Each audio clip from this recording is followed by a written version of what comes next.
Hola a todas, bienvenidas al podcast de Psicólogas para Psicólogas, un podcast de EUNI, pues la Escuela Universitaria de Psicoterapia Integradora.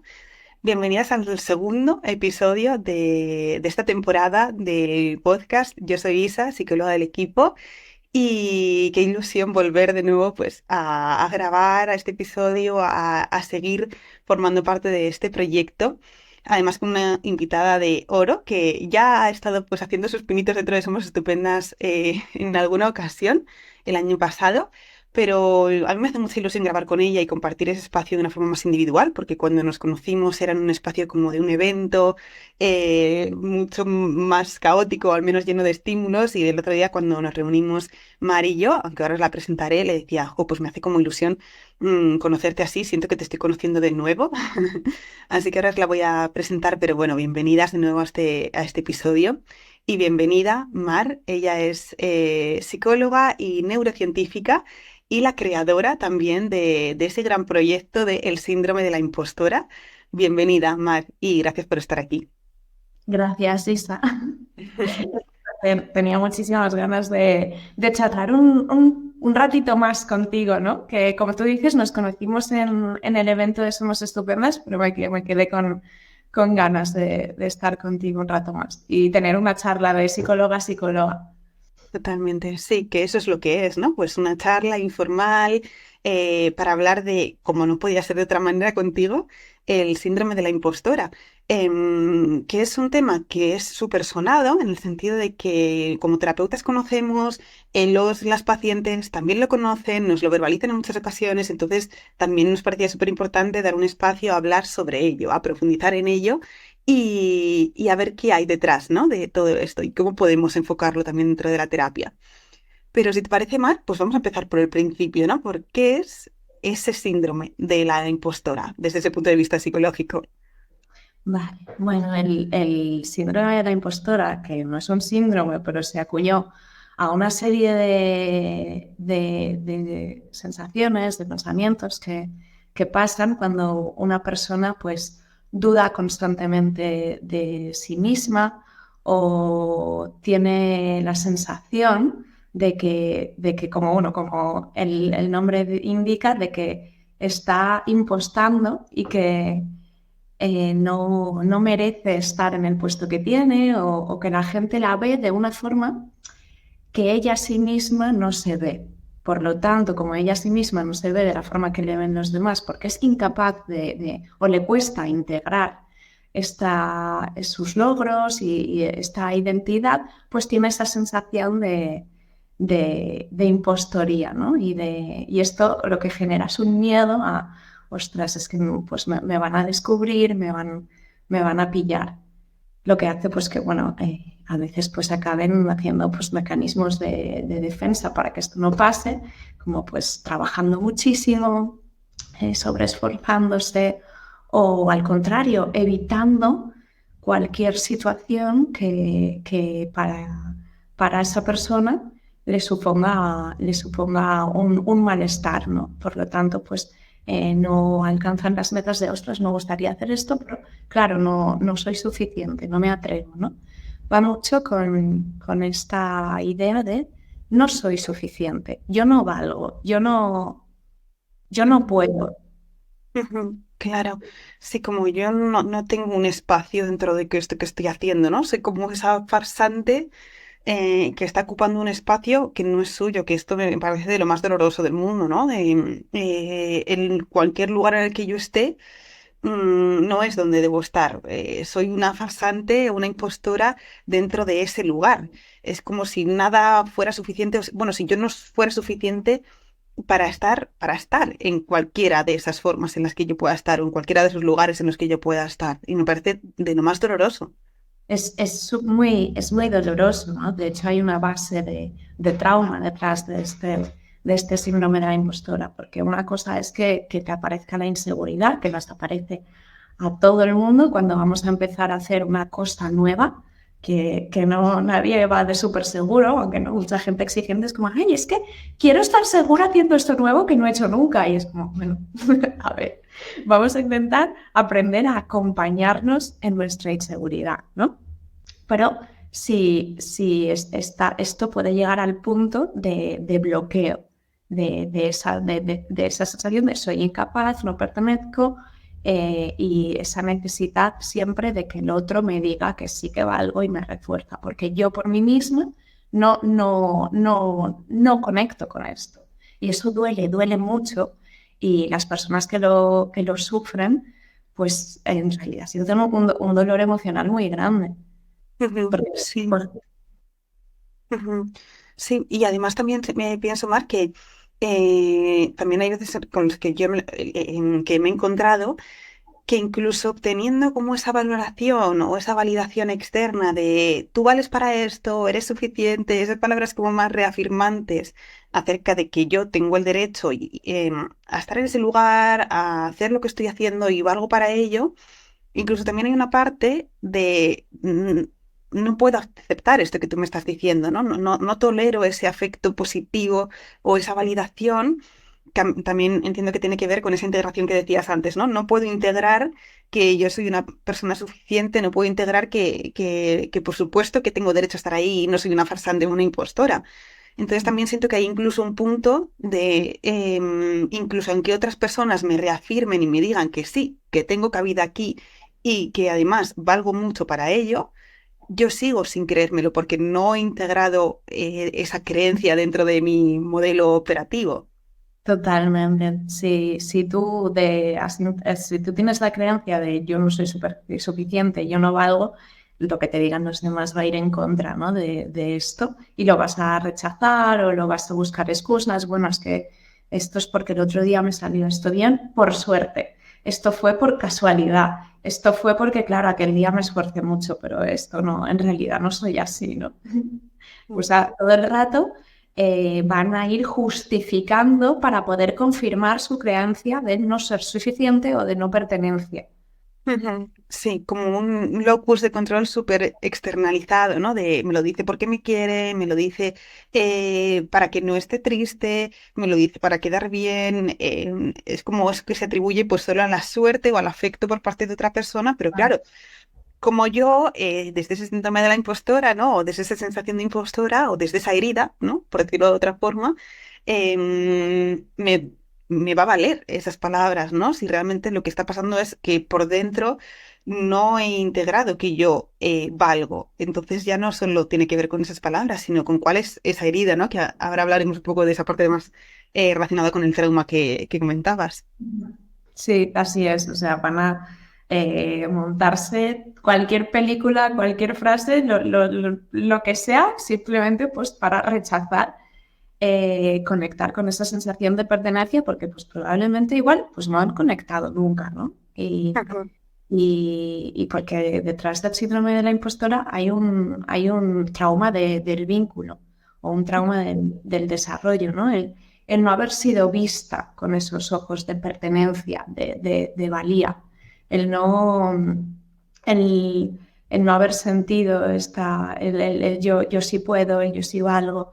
Y esto, claro, es muy, bueno, es bastante común porque culturalmente, ¿no? Nos han educado más bien en el castigo que en el amor. Y entonces ahora esto lo hemos integrado dentro de nuestra cabeza, ¿no? Entonces a nosotras mismas nos vamos a tratar igual como se nos trató de pequeñas, más menos, puede haber más pues gente que ha sido tratada con más rigidez, con menos, pero sí que es verdad que es un fenómeno que está muy extendido y que pues muchísima gente lo comparte y dice, yo también, a mí también me pasa, porque realmente hay una parte cultural, educativa, ¿no? De cómo de crianza y de cómo se nos ha tratado, ¿no? Es que se decía, bueno, no le valores mucho porque se lo va a creer. O sea, pues lo normal es que se lo tiene que creer. Es que esa persona, para desarrollar una identidad y una buena autoestima, se tiene que creer que puede, se tiene que creer que es válida, ¿no? En cambio, pues muchas personas han sido educadas en el no, dale poquito porque así se esforzará más y tendrá. Entonces, claro, hay mucha gente que ahora mismo internamente se machaca a sí misma para poder esforzarse más, para poder conseguir más logros y decirse cuándo es suficiente, cuándo te vas a dar permiso para estar tranquila, ¿no? Y satisfecha contigo misma. Y luego desde ahí poder hacer otras cosas, pero desde el amor, no desde el sufrimiento. Sí. Y, y qué complicado, ¿no? Cuando ese momento de infancia, ¿no? Ese momento de vinculación, de apego, no se ha desarrollado pues con esa seguridad tan importante de la que siempre hemos hablado, ¿no? Ya de hecho tenemos como también muchos episodios hablando sobre apego, pero qué difícil poder construir pues esa base sólida y esas creencias pues sólidas acerca de mi valía y acerca de que por supuesto tiene sentido que yo haga lo que haga cuando ha habido todo un momento clave dentro de mi desarrollo en el que me han dicho que no estaba siendo suficiente, ¿no? Y en el que no me han dejado que yo creciera con esa autoestima, ¿no? O con esa idea positiva acerca de quién soy. Totalmente, o sea, el trabajo terapéutico de enseñar a una persona a mirarse con los ojos que nadie le ha mirado, o sea, es como enseñar a un ciego a ver, ¿no? O sea, no tanto, ¿eh? Eso es un milagro, pero sí enseñar a alguien a experimentar algo que no ha experimentado nunca, ¿no? Y cuando no experimentamos algo, claro, no, nosotras no lo desarrollamos para nosotras mismas, por lo tanto hay todo un trabajo neurológico dentro del trabajo terapéutico, ¿no? Porque es al final los seres humanos aprendemos por imitación. Por lo tanto, necesitas poder mirar a esa persona con ese amor y con esa ternura que no la han mirado para que ella lo pueda experimentar y luego lo pueda reproducir para sí misma, ¿no? Y se pueda mirar de esa forma. Y mirarse así y aprender a mirarse así también hay una parte, ¿no? Hay una parte del proceso que duele porque también pasa por sentir ese dolor de lo que te faltó en su momento y no tuviste, ¿no? Que a veces pues está en la que poder acompañarte en eso. Mm, sí, totalmente, sí. Bueno, de pasar por ese duelo, ¿no? Realmente, de esa pérdida de lo que yo no tuve, por esas emociones tan comunes dentro de un duelo y también de un duelo cuando hablamos de apego, ¿no? De todo eso que no tuve y merecía o todo aquello que tuve y no merecía, de enfado, de tristeza, de miedo y también desde ahí, pues esa reconstrucción o esa reparación, ¿no? De esa herida. A veces también pienso, Mar, que como terapeutas, nos puede generar como mucha frustración, ¿no? Hay muchas situaciones que en terapia nos puede generar frustración porque es como, ¿cómo decirte, ¿no? Que lo haces increíble, ¿no? Y realmente no valdría de nada esa verbalización si no hay también un trabajo como más profundo, ¿no? Aunque sí que por supuesto valga que nosotras sí que seamos esa referencia segura que mira a ese paciente con unos ojos de amor y de cariño. Pero puede haber mucha frustración y también para mí es importante trasladar ese mensaje a las profesionales, compañeras que nos escuchen, de que, o al menos así yo lo considero, ¿no? De que hay para muchas pacientes para las que la inseguridad va a ser la opción más segura cuando no han experimentado lo contrario y que desde ahí no se puedan permitir creerse esos mensajes que obtienen por parte de otras personas que sí que puedan ser reafirmantes y reforzadores. Porque yo no he integrado lo que hablábamos antes, ¿no? No lo he integrado, entonces necesito, para mí la opción más segura es deshacerme de ese tipo de comentarios. Yo estoy segura, dentro de muchas comillas, de que dentro de la opción de soy impostora, soy farsante, soy insuficiente. Ese es el rol dentro del que yo he crecido. Esa es la creencia en base a la que yo me he construido.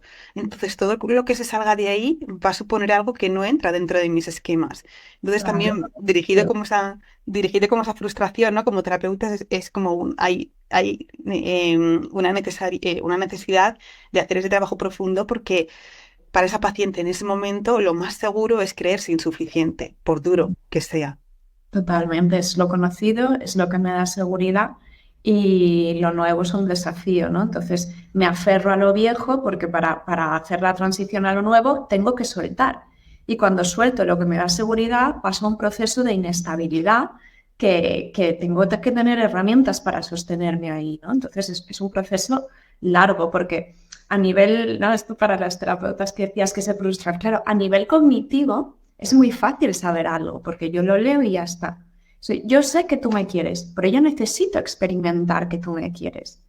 Y darme permiso a experimentar y abrirme al sentirme válida, al amor y a sentirme vista, es la parte difícil, ¿no? Es la parte que pues lleva su tiempo, porque el sistema nervioso tiene sus tempos, porque una cosa es saberlo de cognitivo y otra es saberlo de verdad, ¿no? Saberlo de la parte de emocional.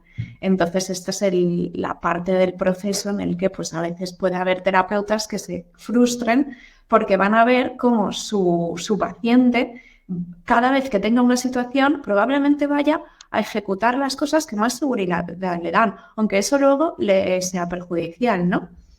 En vez de, pues podrán ver cómo, claro, cuando no tenemos una opción que nos dé más seguridad, pues vamos a ir pues, a la machaque constante, porque yo aquí machacándome constantemente, ahí es donde me siento segura, es lo que conozco, es lo que controlo. Entonces el proceso pues es largo, ¿no? Y para cualquiera. Y a veces te vas a pillar que pues habrás aprendido muchas cosas y de repente llega un día y das un paso para atrás, no pasa nada. Eso no significa que tú no hayas hecho un camino, ¿no? Que tú no lo hayas experimentado y que no puedas volver. Totalmente, totalmente. Y ahora decías, Mar, también algo importante, ¿no? Hace unas frases y es un poco el para qué, ¿no? Y para qué está ahí ese sentirnos impostoras. Y es un poco mi pregunta, ¿no? ¿Cuál es esa función de que puede haber detrás de que las pacientes se sientan impostoras o de ese perfeccionismo, de esa exigencia de querer ser todo el rato diferentes o suficientes? Yo creo que hay un componente de lealtad a lo que se nos ha enseñado. Y cuando uno se le enseña, ¿no? Sus vínculos, pues el entorno y el vínculo más cercano que no es suficiente, pues lo va a mantener, porque estos son mis bases. Y por eso es tan doloroso, ¿no? Salir de ahí, porque también hay que decirle o a esas personas o a ese entorno que nos hizo creer que no éramos válidas, os estáis equivocados, sí soy válida, ¿no? Y este proceso pues necesita su tiempo y su proceso, ¿no? Ir desarrollando esas herramientas. Ujú, claro. Qué importante también la palabra lealtad. Fíjate que yo no es la primera palabra que me venga cuando tengo que hablar de la función, pero cuando lo has dicho he pensado, claro, es que tiene todo el sentido. Porque al final, bueno, no deja de ser otra protección más, ¿no? Esa hiperexigencia, ese perfeccionismo, ese sentir que no soy suficiente al final me está protegiendo constantemente, ¿no? Pues de quizá equivocarme o de quizá volver a sentir o experimentar ese rechazo. Pero también en base a esa lealtad que comentabas, me protege de poder cambiar, ¿no? Todo aquello que me han dicho que tengo que ser o no ser. Y bueno, ya lo sabemos, al final también necesitamos por encima de todo primar y priorizar nuestros vínculos primarios, que nuestros cuidadores hayan sido más o menos seguros. Aunque haya sido un vínculo con mi figura de referencia súper inseguro, necesito hacer todo lo posible para culparme a mí, pero para que no sé, para no culpar, sí, para no culpar a esa figura.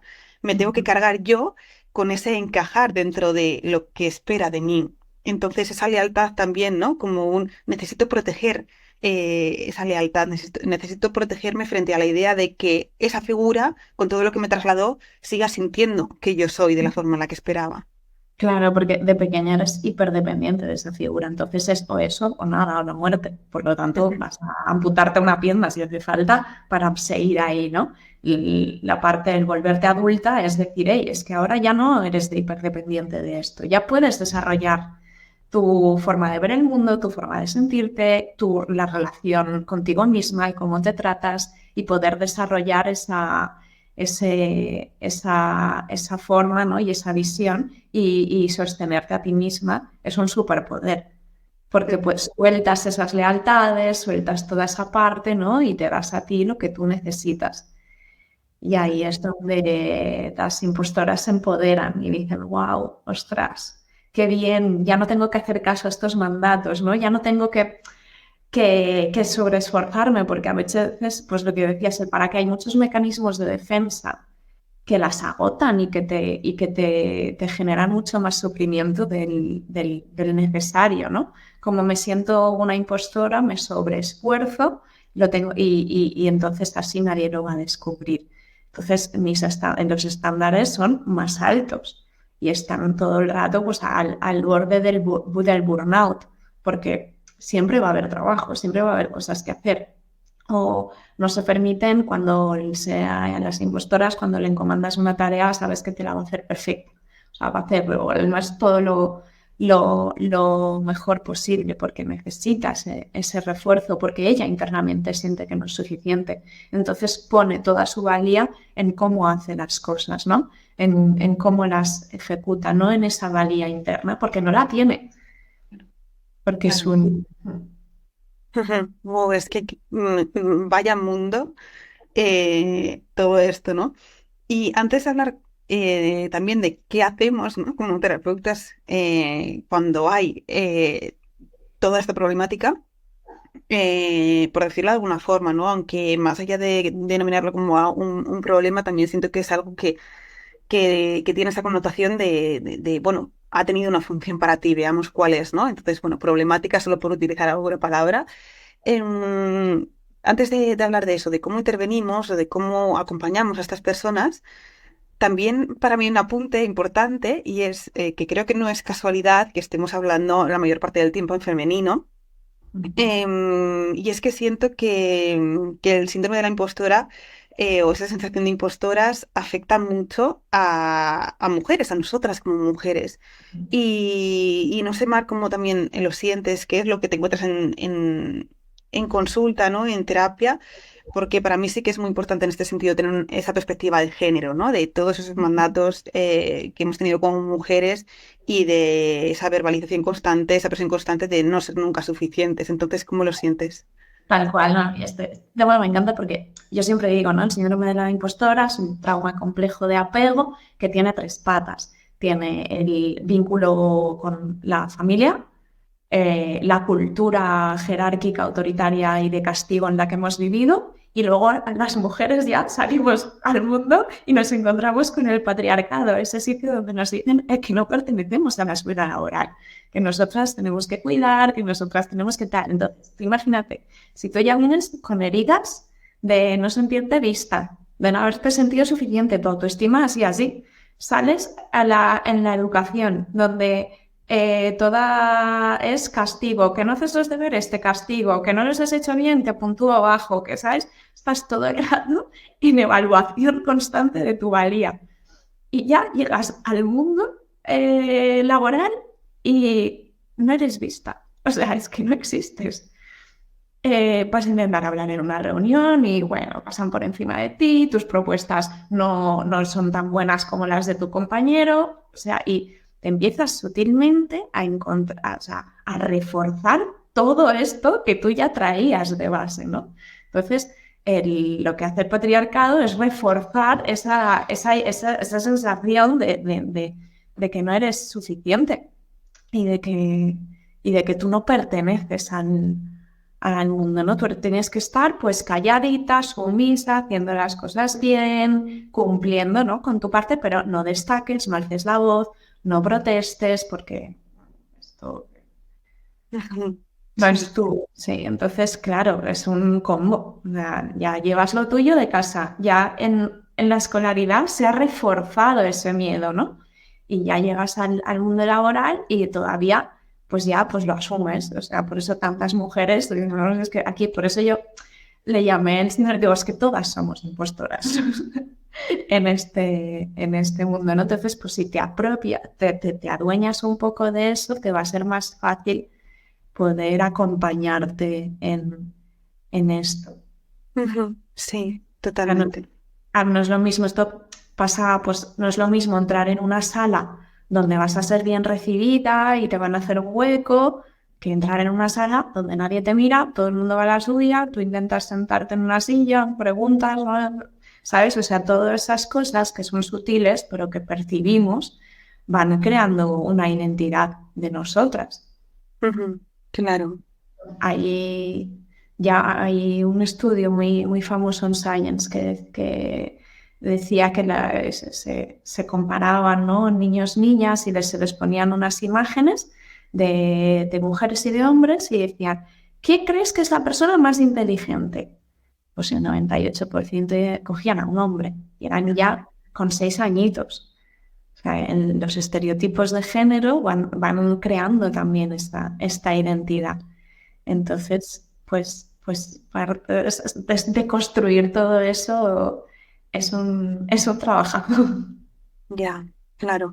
Sí, porque claro, es como un doble golpe, ¿no? Ese microsistema en el que tú ya, como decíamos, te has sentido juzgada o poco valorada o poco vista o poco tenida en cuenta, sumado a un macrosistema eh, que tampoco vas a poder cambiar en gran Las medida, ¿no? mujeres en este sistema no son importantes. La maternidad está escondida. Claro. No se da, o sea, maternar es un trabajo inmenso y no se da espacio a la importancia que tiene, ¿no?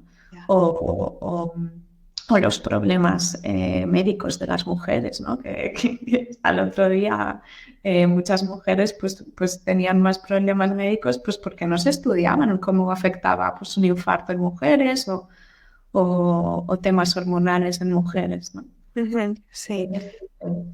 Están visibilizadas. Claro, sí, y también me parece importante adoptar esta perspectiva de género en terapia, especialmente en casos como este, ¿no? Y en estas mujeres a las que acompañamos con esa sensación de ser invisibles, insuficientes, impostoras, porque también creo que puede ayudar a desculpabilizar y a descargar también en tareas que tienen que ejecutar, ¿no? Para poder reparar todo aquello. Hay un punto de no, bueno, para empezar, nada ha tenido que ver contigo, ni cómo eres, pero para continuar esto va a seguir ocurriendo. Entonces, ¿qué podemos hacer para empoderarte dentro de ese sistema que de por sí te oprime, ¿no? Entonces, siento que sí que hay una parte de desculpabilizar y de descargar a esa persona, es trasladar la idea de estás en este sistema, ¿cómo no vas a sentirte así dentro de él, ¿no? Era la opción más saludable o más humana, el hecho de que tú te sientas insuficiente. No es algo que tiene que ver contigo, sino con algo que se han encargado de que creas, de que te creas. El ser humano es un ser social y nuestra dependencia depende de estar bien con el grupo, ¿no? Entonces nos vamos a intentar adaptar al grupo, aunque eso suponga fastidiarnos a nosotras mismas. Y esto es un mecanismo de supervivencia que hacemos todos, ¿no? Todas. Y por eso el no culparnos, ¿no? Si en algún momento a veces uno es que dice esto, no me callé, no dije, bueno, no más. Claro, claro.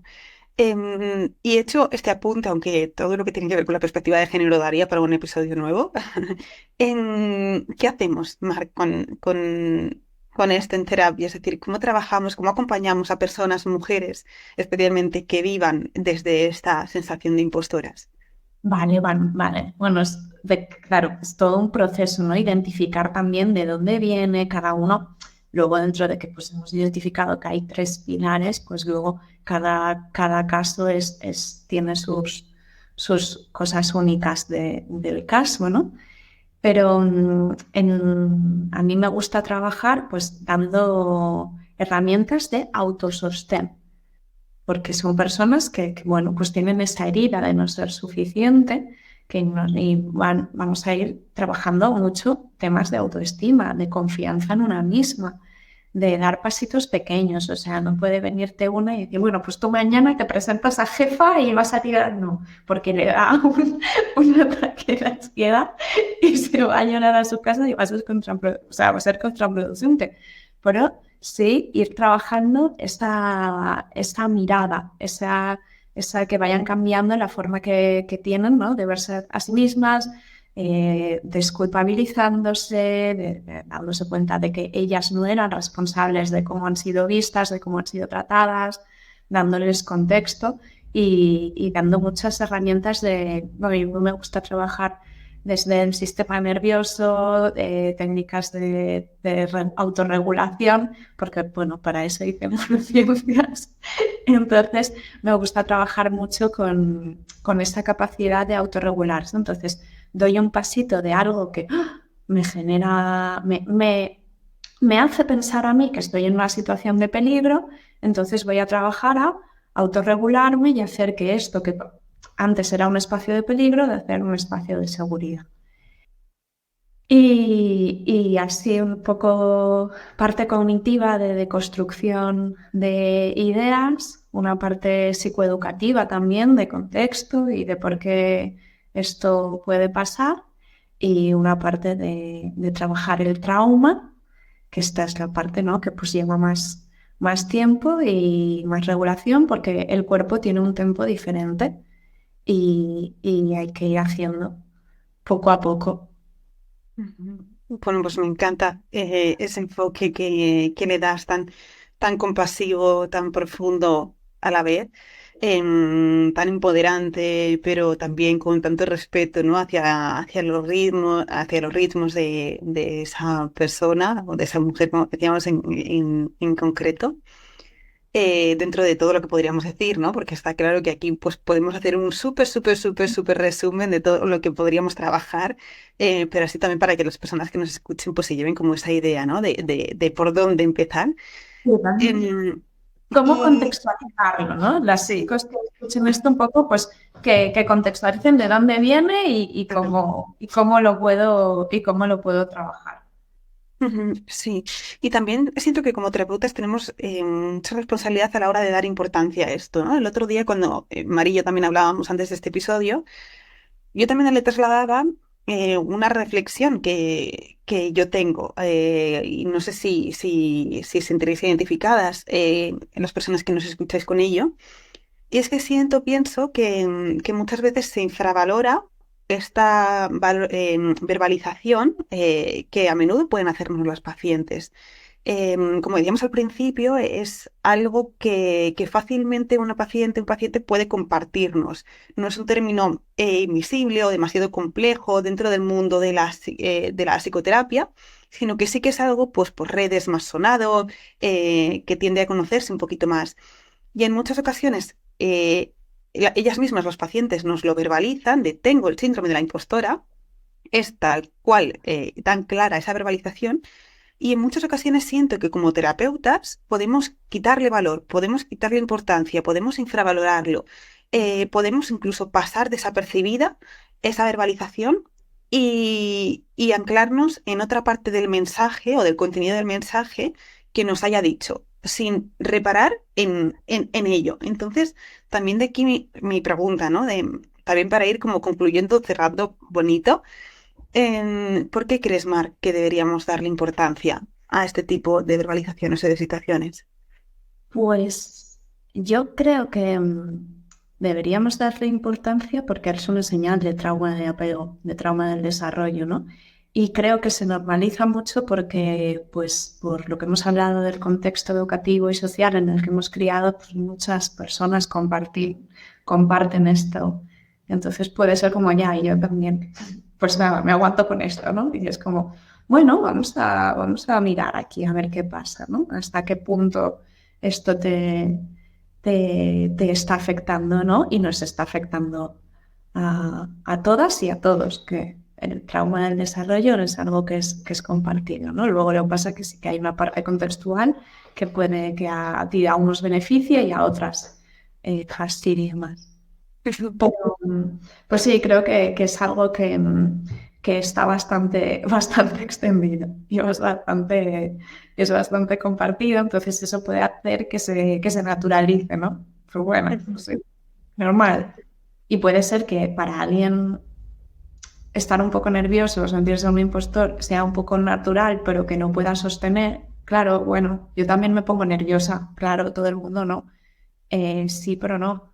Tú te pones nerviosa, pero lo haces. Pero es que esta persona lleva sin pedir un aumento de sueldo hace 10 años, por ejemplo, y no, o no ha dado un paso más a pedir un aumento o a pedir un cambio de rol porque cree que no es suficiente. Y se conoce a todo el mundo y sabe quién es todo el mundo, ¿no? Entonces, explorar un poco hasta dónde esto la está paralizando. Porque no se Totalmente. trata de no ponerte nerviosa, de no sentirte insegura, sino se trata de saber acompañarte con amor en esa inseguridad, que es lo que cuesta, que es lo que muchas personas no han vivido, porque no han sido acompañadas con amor, sino han sido pues, con juicio, venga, no te pongas así, venga, no tal, eso es ya, o ay, qué pesada eres, ¿no? Entonces, También, sí, también como ese gesto, ¿no? de comprensión hacia sí mismas, una vez se ha trabajado con ese contexto, ¿no? De dónde surge todo esto. Ya hemos visto que hay unas raíces muy profundas, muy arraigadas, valga la redundancia, con todo lo que tiene que ver con ese sentirse invisible o impostora. Entonces, siento como que el hecho de haber comprendido bien de dónde nace todo esto va a ayudar mucho más a que se puedan acompañar desde ese lugar más amable, compasivo, siendo, como también otras veces hemos dicho, pues la adulta, ¿no? Que necesitas y que necesitabas también en aquel momento. Por supuesto, para mí es algo que tiene que tenerse en consideración y si es algo compartido, que por desgracia lo es, si es algo compartido y también sonado en el sentido de que se habla de una forma común, de que se habla sin ese estigma con el que se pueden hablar otro tipo de temas que tienen que ver con la terapia. En terapia no siempre a los pacientes les resulta fácil expresar cómo se sienten, verbalizar qué les ocurre.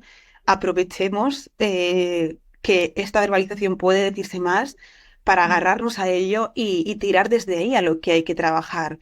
No es algo negativo en absoluto que se verbalice. Lo negativo, por supuesto, es que se haya vivido, ¿no? Cuando no se merecía, pero dado que es algo que se verbaliza, aprovechémoslo, démosle la importancia que se necesita y a partir de ahí construyamos, ¿no? me gusta esta conclusión. Bueno, es un cierre bonito, ¿no? Yo creo que hemos hablado bastante extensamente dentro de esta modalidad de podcast, ¿no? En la que siempre nos dejamos cosas. Y este episodio, bueno, ya lo habrán visto las personas que nos han escuchado, da también para otros 8, ¿no? Que tengan que ver con esa perspectiva de género, con ese trauma vincular o trauma de apego, con esa parte que tiene que ver más con la autoestima, con la compasión, es decir, hay muchos temas, pero creo que dentro de todo Yo has aportado mucho valor.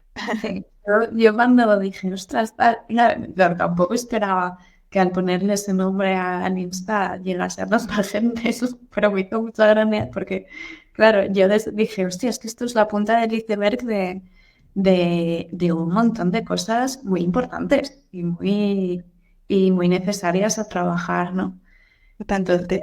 sí, sí. Entonces, pues hemos hecho un poco el mapa de oye, Totalmente. hay un montón de cosas ahí también que Mm, pueden salir, ¿no? sí. Pero sí es pues estos nuevos términos que se acuñan en realidad, pues ahora existe el FOMO, el no sé qué, pues el síndrome de la impostora también, y es una forma de que la gente identifique cosas sin tener que usar palabras técnicas, sin tener que tener un conocimiento de psicología muy denso. Ujú, sí, total. Sí, a mí me hace mucha ilusión y me pone muy contenta que hayamos hablado de ello y que hayamos dado un espacio específico, concreto, para poder profundizar un poquito más en ello y darnos cuenta de eso, de que solo es la punta, la parte visible de ese iceberg. Así que qué bien, Mar, haber compartido contigo este rato y haber hablado de ello porque me ha gustado muchísimo y me parece súper, súper interesante y necesario hablar de ello. Así que mil gracias. Qué guay, igualmente. Gracias a vosotras por darme el espacio. Un placer estar. Encantadas, encantadas de tenerte de nuevo desde este lugar.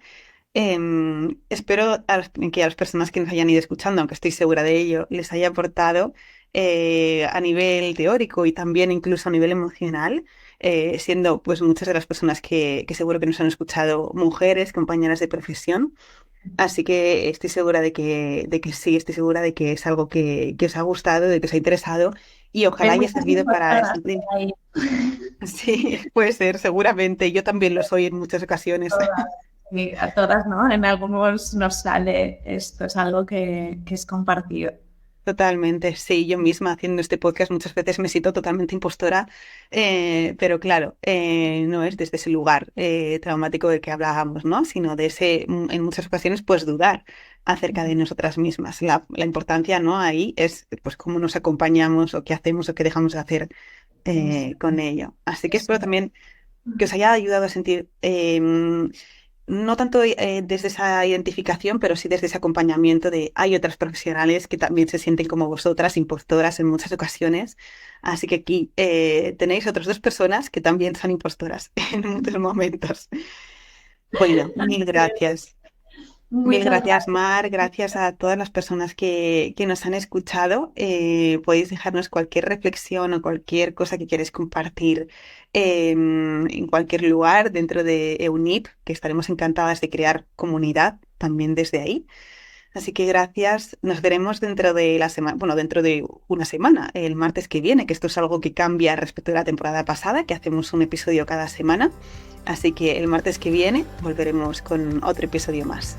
Gracias y un abrazo muy grande.